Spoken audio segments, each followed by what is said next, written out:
EBN TV Kenya. That is on Facebook. You're live on Facebook, on YouTube, and you can as well send us your feedback through our SMS line. That is 23059. Now, EBN Weekend Edition starts now. And Uganda's President Museveni has defended his victory in Thursday's general elections, accusing opposition leaders of attempting to disrupt peace in the country. Now, speaking to the nation a day after being declared the winner, Museveni emphasized the legitimacy of the electoral process and called on all Ugandans to respect the results and maintain national stability. Observers from the African Union who monitored the elections have described the polls as free and peaceful, noting that the process was conducted transparently and without major irregularities. When we reviewed the membership on the 6th of May, you remember we had 21 million members and 18 million of them are voters. But we are now talking of 8 million who turned up. So the opposition, and many of them who did not turn up are our members. So the opposition are lucky, because if all our members turn up, there will be no opposition in Uganda, I can assure you. The plan everywhere was that where NUP is defeated, gangs with the pangas should attack the polling station. They came with the pangas to attack the polling station and they were shot. 7 of them were shot dead there with the pangas. The other year, when there were riots in Kenya, the same riots were supposed to happen here. But the people they wanted to use came and told me. And we refused the. So therefore, I am advising this small group of traitors. But they are working with foreigners, some homosexual groups, some this and that. This is free advice from me. That please stop what you are doing, because we know everything and you will not do it either peacefully or unpeacefully. Right now, back in the country, let's talk matters politics and tensions within the Orange Democratic Movement, that is ODM, have persisted as family members of the late party leader Raila Odinga addressed claims that the party has been hijacked by some leaders. Winnie Odinga, the ELM member of parliament, and her brother Junior Odinga asserted that they will not be intimidated or silenced over their positions, but they emphasized their commitment to leading efforts aimed at liberating the party from individuals they claim have taken control unlawfully. Now, the siblings were present during a church service and also participated in a political meeting held in Kibra, where they outlined their vision for ODM's future. Kuna watu wengine walisema hatuwezi kuja hapa. Hao ni akina nani? Waeleze nimerudi nyumbani, nimefika kwa bedroom na hata saizi natoa viatu. Hakuna siku baba aliwahi let anybody atoke kwenye hii chama. Wanaongea sana na tukiuliza maswali wanasema tutoke kwenye chama. Tukitoka watabaki na nani kwenye hii chama? Hauwezi copy paste baba. Huwezi copy paste the greatest leader Kenya has ever seen. Atunabadilisha na huyu ati sasa tuko na baba. No, haiwezi kuwa hivyo. So sisi kama watu wa ODM lazima tuongee na watu wetu. Lazima tuongee na mavijana. Tuongee na wamama. Pia wazee tutaongea nao. Na wale wanasema ati sijui baba aliwaambia sijui nini ati. Hiyo ni kukosa adabu. Nyamazeni bwana. Hiyo ni kukosa adabu. Tulieni bana. Everything baba alikuwa anasema mbele ya watu wake. Right, at the same time, internal divisions within the Orange Democratic Movement, that is ODM, have intensified in Kakamega County, with party leader Oburu Oginga forced to address 2 separate meetings of ODM delegates. Now, the rift follows a standoff between 2 factions in the county. One group led by ODM County Chairman and Kakamega Governor, that is Fernandez Barasa, insists that their meeting represents the legitimate gathering of the party. Meanwhile, another faction, allied to with former Governor Wycliffe Oparanya, has organized a separate meeting in Butere, further complicating the party unity. Niliitwa huko Butere, na nilipoitwa huko mimi nilienda huko kukula kidogo lunch, breakfast. nikapata kuna halaiki ya watu wamenasema hawa pia ni delegates, na mimi nilikuwa na waziri Oparanya, nilimleta hapa akuje aseme ya kwamba sisi tunataka Kakamega moja. Kakamega is the indivisible capital of Western region. Lazima sisi tuungane. Na mimi nataka kuhakikishia bwana party leader ya kwamba hapa Kakamega watu wa kulinda ground ni hawa delegates. Wewe Mheshimiwa Oparanya, nataka nikuulize ndugu yangu, wewe ni waziri. Na nataka nimuulize Mheshimiwa William Ruto, huyu waziri wako kama anataka ukuwe na tamu mbili, ni akuje waongee na baraza, na ile negotiation ikifanywa haitakuwa negotiation ya viti peke yake. Lazima itakuwa negotiation ya values za chama chetu kama ODM. Right now, away from matters politics, two boys aged 13 and 14 have died after drowning in a dam formed by the Gatara River waterfall in Rukumbi village that is in Kabete sub-county. Now, the tragic incident occurred as the boys were returning home from catechism classes at Kingero Catholic Church. And according to residents, the two decided to go swimming at the dam, leaving a third boy behind to watch over their clothes. Now, moments later, the third boy raised an alarm after noticing that his friends were no longer visible in the water. Now, residents described the area as extremely dangerous, noting that the waterfall and dam attract many visitors due to their scenic beauty.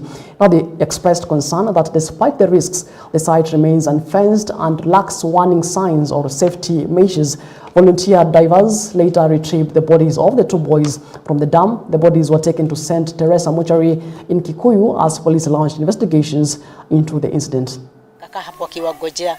Saa ile aliona hawakuweza kutoka, akaenda nyumbani akasema wamedrown huko, na ndio hatua ikashukuliwa, tukaenda huko na tukawatoa usiku. Tuliwatoa lakini walikuwa wameaga. Wazazi wao walikuja na pia wakatabua miri, na pia miri tukashukua tukapeleka St. Teresa. Sisi serikali kuna watu wengi tumetoa hapo. Wanaendaga kuswim, na ukiangalia katika huko ndani kuna mizizi ambayo huwa inashika watu hapo ndani. So ukienda hapo kuna it's very deep. So tunataka kuangalia vile tunaweza saidia tusipate maafa ingine. Hii tuseme ni national kwa sababu inakuanga hapo. Kunaye mto unapitia hapo. Lakini hapo ni vile ilienda ikafanya kama ilishiba sana. Sasa ikawa kama ni kizima iko hapo ndani. Na kuna mti ambaye uko na mizizi. So hiyo maji inaendaga ikitelemka ikiingia hapo ndani. Tulikuwa vijana wengi sana. Tulingangana, watu walikuwa wamejaa hapa sana wengi. Tulingangana na tukawapata. Ombi langu ni hapa pahali ijulikane vile inaweza tengenezwa watu wasikufia hapa tena. Majina yangu mimi naitwa Francis. Tulikuwa vijana wengi sana. Tulingangana, watu walikuwa wamejaa hapa sana wengi. Tulingangana na tukawapata. Ombi langu ni hapa pahali ijulikane vile inaweza tengenezwa watu wasikufia hapa tena. Ya watu kukuja hapa, kuna mto inakuanga kubwa sana. Sasa watu wanavutiwa na hiyo umaridadi. Sasa wanakuja. But wengine wakikuja, kuna watu wengine wajui kuswim. Wanajikuta wameingia pahali ya. Sasa unaona tunapata kitu inaitwa kifo. Kifo inapatikana hapa. Serikali ikuje kwanza iangalie, ione venye inaweza tusaidia. Hapa ni mara mingi sana ajali imepatikana. Wageni ndio huwa wanakuja, manake hawajui, wao ndio wakiingia, ndio hawajui mambo ya hapa. Right now, deep sorrow and outrage marked the burial of Richard Rotich, a pharmacist at Moi Teaching and Referral Hospital in Eldoret, who was brutally murdered by armed robbers at his home in January 6th of 2026. Now, Rotich was laid to rest in his rural home in Koiser village, that is Barres Ward, Baringo North constituency. Family and friends and community members attending the burial condemned the killing, describing it as unacceptable and demanding justice for the slain pharmacist. Now, community leaders openly criticized police, blaming inaction and intelligence failure for allowing criminal gangs to continue roaming freely despite repeated warnings from residents. Ile maneno ya sheria ya kusema mtu asinyongwe, mimi ninasikia watu ambao wanaomba katiba ibadilishwe Hii maneno ya rights, wapi iko watu ambao wanafanyaga maneno ya ati wako hawa ni human rights activists? Wapi saa hii hawa hapa? Wapi rights ya huyu? We shall go full length mpaka hawa hata naye hawa waende kaburini. Si namna hiyo. This one is as enough evidence. Na wakati walipelekwa kotini, familia ingine 8 walikuja kotini kusema hii ndio walikuja kutoa sisi.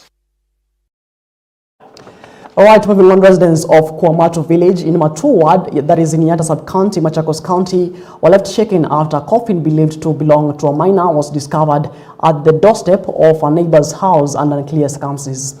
Now, the unusual discovery caused panic among villagers, prompting the intervention of local authorities. Now, the coffin was later burnt into in a joint operation involving the area chief, Susan Kingo, community leaders and residents. Now, speaking after the incident, Yata Redeemed Gospel Church Bishop Maurice Kikului blamed suspected fake pastors for the bizarre act. Now, he said there has been a growing trend of conmen posing as clergy, planting frightening objects at homes before demanding money from residents in exchange for prayers meant to cleanse or protect the families. Take a look.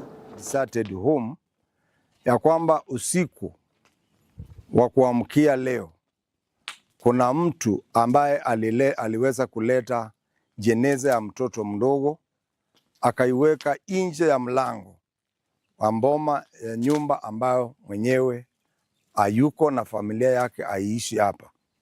Na hiyo jambo ikaweza kujulikana kupitia kwa watu ambao ni watu wa village, na ikaleta watu pamoja kupitia kwa chief na MCA wa sehemu hii, na mimi pia nikaitwa, na nilipokuja hapa nikapata watu wakiwa na woga mwingi sana, wakiona ya kwamba shetani mwenyewe ameweza kutembelea katika village yao.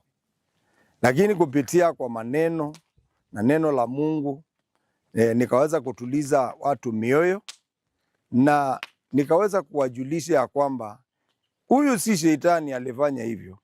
Inaonekana ni mtu aliyetumwa ama alikuwa na lengo. Kwa upande wangu mimi ni kijana, nimezaliwa kwa hii mboma.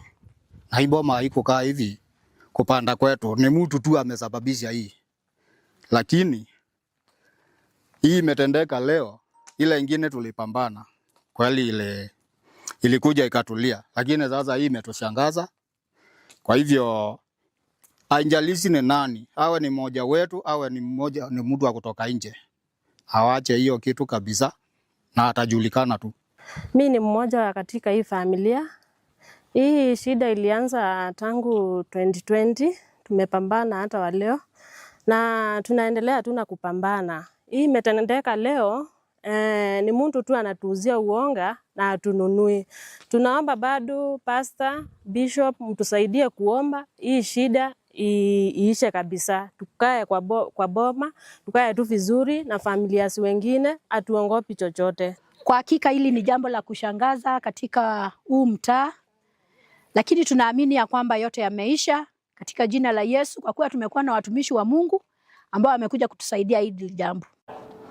Right, moving on to matters healthcare. The Ministry of Health has issued a stern warning to private and mission hospitals against exploiting patients using social health insurance cards, threatening to revoke licenses of facilities found engaging in counter-chargings. Now, speaking in Deya, Kirinyaga County, Public Health Principal Secretary, that is Mary Muthoni, condemned health facilities that allegedly overcharge patients or fail to provide required medical services, saying such unscrupulous practices will not be tolerated. Now, the PS revealed that some private and mission hospitals are reportedly involved in these exploitative practices, forming syndicates to profit at the expense of Kenyans relying on SHA. Now, she emphasized that the government will intensify inspections across the health facilities to ensure patients receive value for their insurance contributions.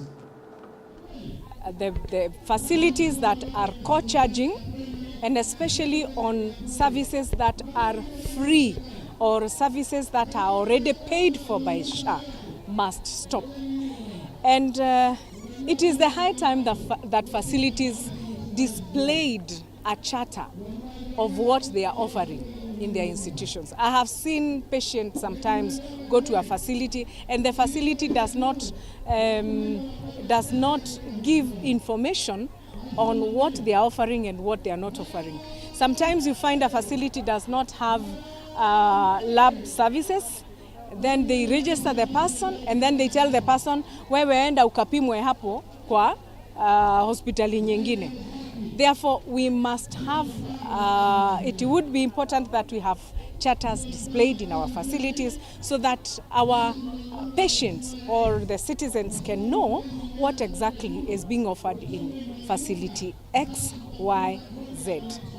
Members of the public have a right to know who is offering what, from level 2 all the way to level 6 facilities.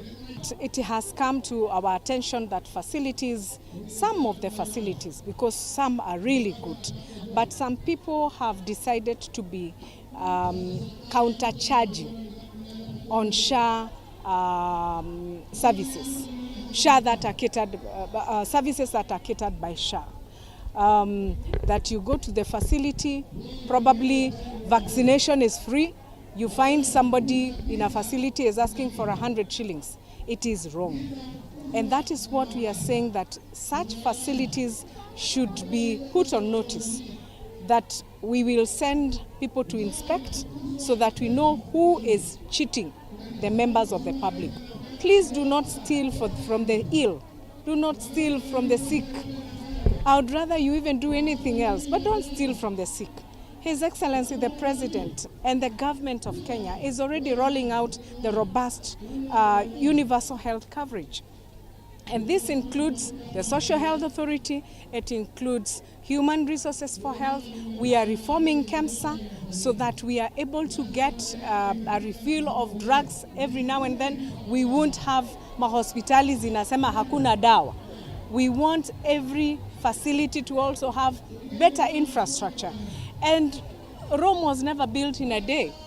We have been on this for the last 3 years. And really, you have seen the turnout. You have seen the transformation. You have seen how people have gotten assisted. And if you have a challenge, and especially to the Social Health Authority, please do not hesitate. Right now, let's talk matters education, and education officials in Thika have launched an intensive mop-up exercise aimed at ensuring all learners have completed, or who completed the grade 9 have reported to secondary school as learning continues nationwide. Now, the officials warned that no grade 10 learner will be allowed to remain at home, emphasizing that the basic education is compulsory under the law. Now, the exercise is targeting parents and guardians who have delayed enrolling their children in senior secondary school without valid reasons. Now, speaking during the exercise, education authorities noted that failure to take learners to school denies them the right to education and undermines the government's efforts to implement that CBC. Take a look. Basic education is compulsory, so that anyone the age of school-going age, that is between 5 and 17 years, they should be in school. And therefore, any parent who knows that the child or his or her child is at that age, school-going age, and is in the house with him, these people will be arrested, because so long as the chief is aware, and then we inform our DCC, we shall go and have such a parent arrested as we have the child in school. So it is a requirement that all our children get basic education. It is a requirement, it is compulsory, and therefore I want to encourage all the parents to have their children in school. Anybody who has any challenge, let them come out to us or move to the chief. If you are staying in an environment where you see a child who should be in school, and yet the parent is not taking responsibility to take the child to school, report to the nearest chief. We shall have an exercise called mopping up. That is, we mop up all the learners who sat grade 9 examination to transition to grade 10.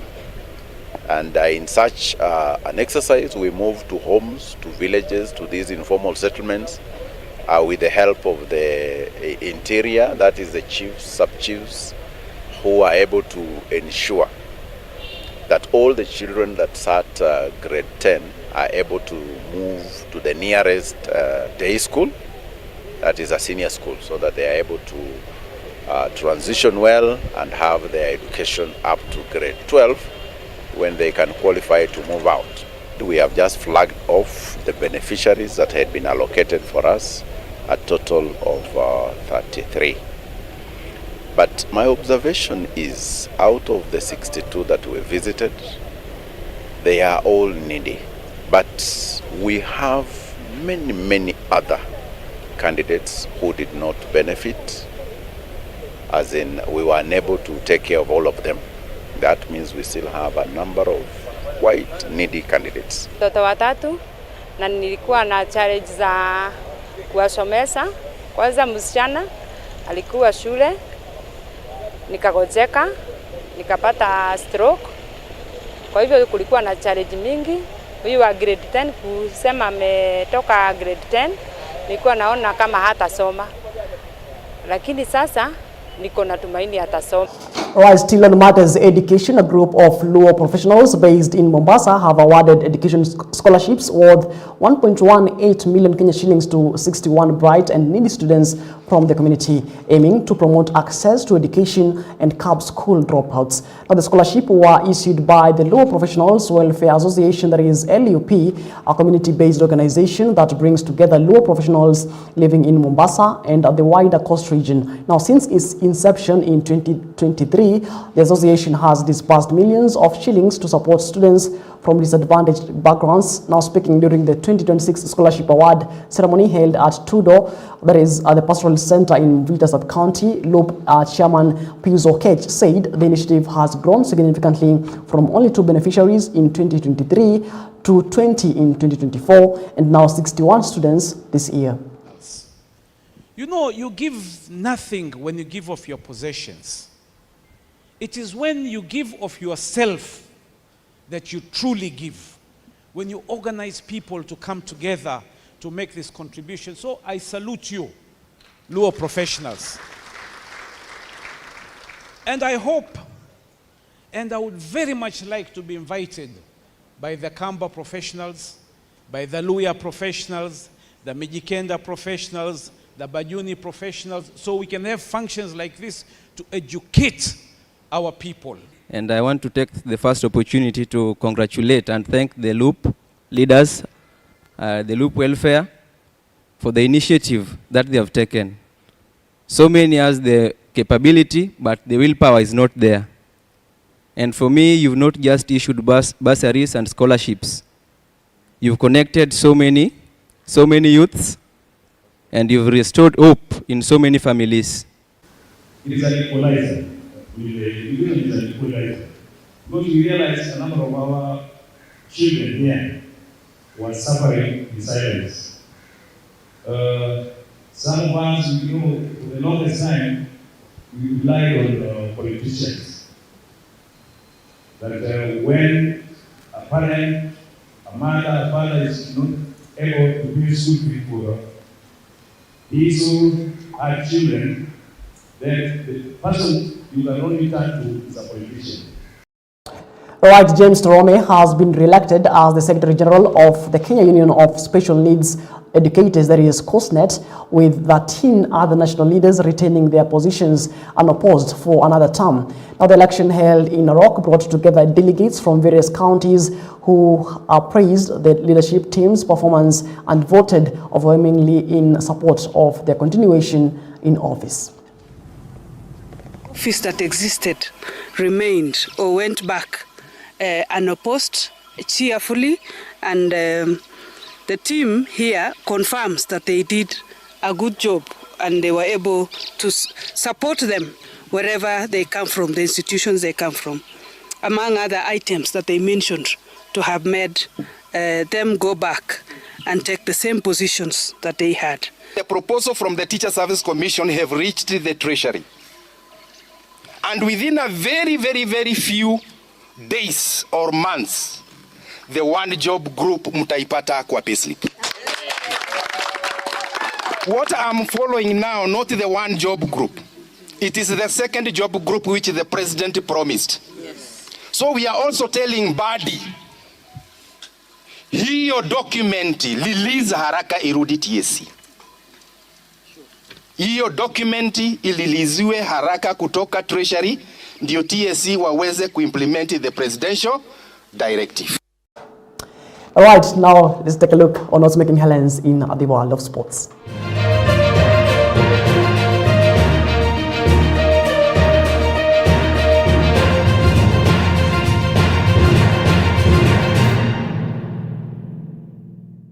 All right, now Kenya, Tanzania and Uganda are set to receive the Africa Cup of Nations, that is AFCON flag, following the conclusion of the AFCON 2025 finals in Rabat, Morocco. Now the handover marks a formal recognition of the East African nations as host of the Pamoja 2027 AFCON finals, with the exact dates yet to be confirmed.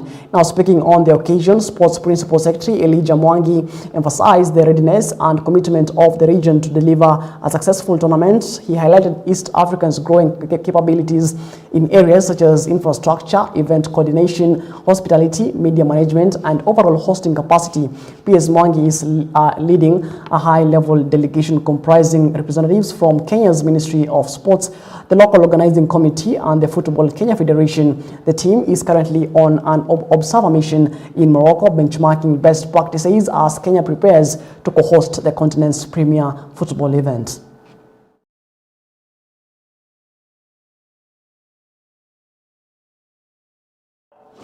All right, now Migori Youth FC returned to winning ways in a thrilling 4-2 comeback triumph over Naivas FC at Marisit International University, strengthening their grip atop the FKF National Super League table in round 17. Now the victory ended a 3-match winless run for Migori Youth, which had included 2 defeats and draw, and came as the perfect opportunity to restore confidence and momentum. Now the match saw the introduction of 3 new signings in this starting midfielder Yusuf Ochieng returned to the club after stints with Mara Sugar and Fortune Sako, while defender Vincent Wanga and striker Noah Diego made their debut following moves from Mofa FC. Naivas FC drew first blood in the 4th minute when David Agesa capitalized on the defensive lapse to put the host ahead. The lack of concentration, then conceding 2 easy goals. We've conceded 2 easy goals, and conceding 2 easy goals with a team like the caliber of Migori, you give them an advantage. You've given Migori an advantage, and it's quite unfortunate it has happened today. It's happening in football, but it's quite unfortunate. Today our defense and our goalkeeper were different people. They didn't turn up for the game today, so we ended up conceding easy goals. So we tried coming up, then again we conceded another easy goal. But having that it's football and it's marathon, still keep on encouraging the boys, because it's part of football. But we have to see and know the games that we're supposed to be winning games. So giving Migori that such an advantage, they have gone with the 3 points. But it was a good game because Migori is also a good side. We are thinking of bringing in players inside. Every team is also wanting to beef up their team.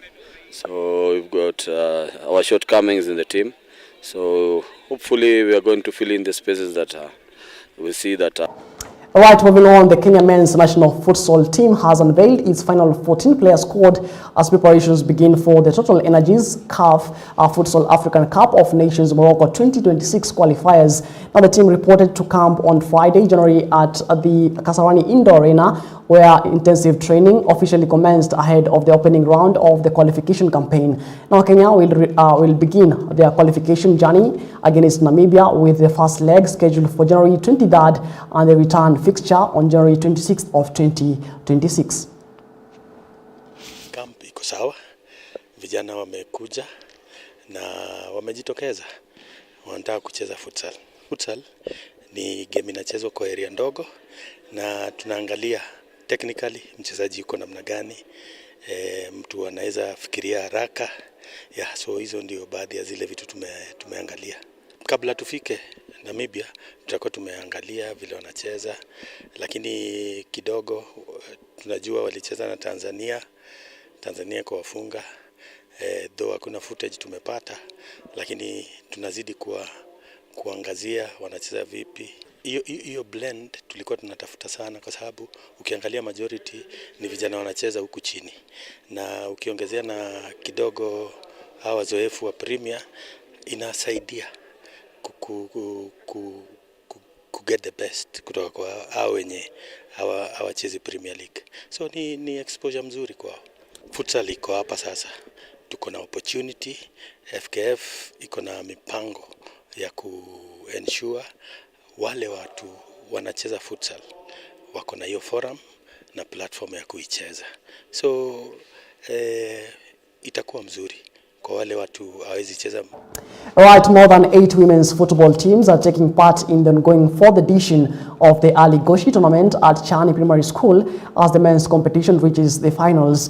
The tournament, organized by Ali Goshi, brings together female teams from various regions, including the Blue Sea Ladies, aiming to promote women's participation in football at the grassroots level. Now, speaking to the media, Blue Sea Ladies coach Fred Onyango urged sports stakeholders to place more focus on women's teams, just as they do with teams with the men teams. Take a look.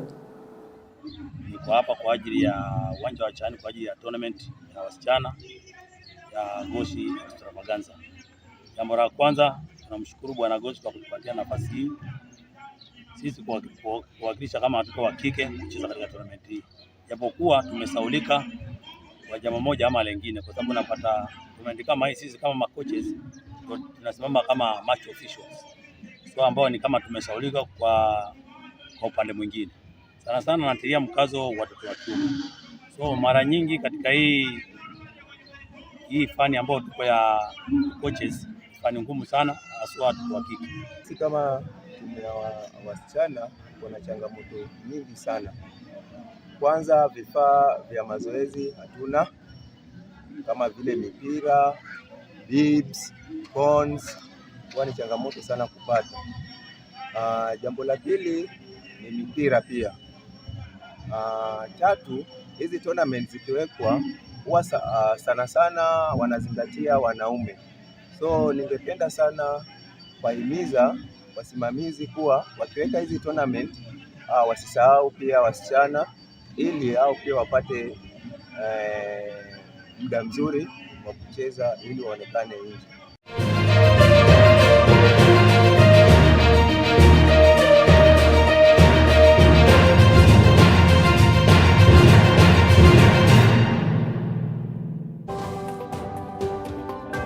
Alright, that particular story wraps up our program here on EBN Weekend Edition. Of course, many thanks, of course, keeping us company until this particular minute. Of course, on behalf of the entire team that made this broadcast a success, we say asante sana. And of course, do have yourself a lovely night. And of course, let's meet again when God says we do.